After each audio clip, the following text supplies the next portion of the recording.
Olá, sejam muito bem-vindos ao nosso podcast. No episódio de hoje vamos falar sobre um dos maiores dilemas, das sociedades atuais, que é o equilíbrio entre a liberdade individual e a segurança coletiva.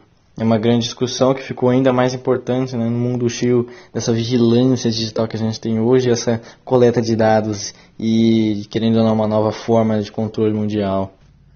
A posição que vamos defender é a seguinte: o Estado até pode restringir algumas liberdades, mas isso só é legítimo quando existe um risco real e quando a medida é proporcional, transparente e limitada no tempo. E na era digital, ser livre não significa apenas não ter regras, significa ter controle sobre como nossos dados são coletados e usados. Bom, esse debate é antigo. Filósofos como Hobbes, Locke e Mill já discutiam quando o Estado pode intervir na vida dos indivíduos. Hobbes acreditava que abrir mão de parte da liberdade era necessário para manter a ordem. Locke e Mill defendiam que o Estado só pode intervir quando há dano direto a terceiros. O problema é que, hoje, a tecnologia ampliou tanto o poder de vigilância que essas teorias precisam ser reinterpretadas. Em qualquer democracia séria, a regra é clara. É a proporcionalidade. O Estado só pode limitar liberdades se a medida for indispensável, ou então se não houver alternativa para uma alternativa menos invasiva. A pandemia foi um exemplo claro disso.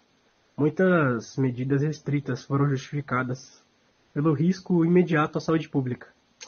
O ponto de alerta é que, historicamente, medidas emergenciais tendem a continuar mesmo depois do fim da crise, como aconteceu com várias leis de vigilância do mundo, enfim. Hoje, o debate mudou porque a vigilância digital ampliou o alcance do Estado e também das empresas. Coleta de dados, rastreamento de localização, histórico de buscas, padrões de consumos. Tudo isso cria uma espécie de dosse digital sobre cada pessoa. E essa informação gera poder e é a questão de quem controla esse poder. Bom, e é impossível discutir esse tema sem citar a China, que talvez seja um dos exemplos mais claros do que acontece quando o Estado combina essa tecnologia com vigilância massiva. O país usa câmeras com reconhecimento facial, monitoramento de comportamento online e sistemas integrados de sistema para criar diversos perfis de cada cidadão. É o chamado sistema de crédito social, Para a gente no Oriente é bem difícil, bem diferente. Avalia comportamentos e influencia desde, viagens e oportunidades de trabalho. É um modelo que a segurança e a ordem são colocadas em cima da liberdade. Mesmo em países democráticos, há sinais de alerta, reconhecimento facial em espaços públicos, integração de bancos de dados e monitoramento silencioso de atividade online vem crescendo. A diferença é que, em democracias, pelo menos em teoria, existe debate público, leis de proteção de dados e limites institucionais. A União Europeia, por exemplo, criou a GDPR justamente para dar ao cidadão controle sobre seus dados. No Brasil, o uso de câmeras inteligentes em cidades e a integração de dados entre instituições também mostram que estamos em um momento de definição. Ou estabelecemos limites agora, ou corremos o risco de normalizar práticas invasivas que, com o tempo, ficam difíceis de reverter. Isso nos leva a um ponto importante. A ideia de liberdade precisa se atualizar. Hoje, ser livre não é só agir sem interferência direta. É ter autonomia sobre quem observa você, quais são os dados coletados e como são usados. Sem esse controle sobre essas informações, o cidadão perde poder e previsibilidade. E mais, a vigilância constante gera autocensura.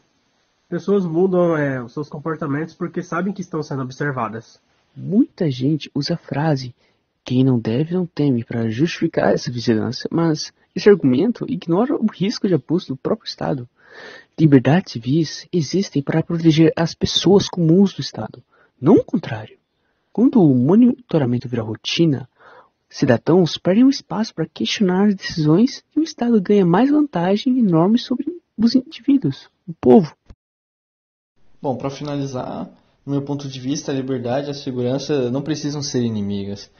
Acho que o equilíbrio só funciona quando existe uma transparência, o controle público e os limites claros para o Estado definir o que é certo. E isso exige responsabilidade dos dois lados. O Estado deve se justificar cada intervenção e garantir que ela seja realmente necessária. O cidadão precisa entender seus direitos, cuidar dos próprios dados e cobrar políticas que protejam a autonomia individual. No fim das contas, liberdade não é algo garantido automaticamente. É algo que se perde aos poucos, quando ninguém está prestando atenção. Obrigado por acompanhar o episódio. E esperamos que essa discussão ajude você a refletir como queremos viver num mundo cada vez mais digital e monitorado. Até a próxima. Fui.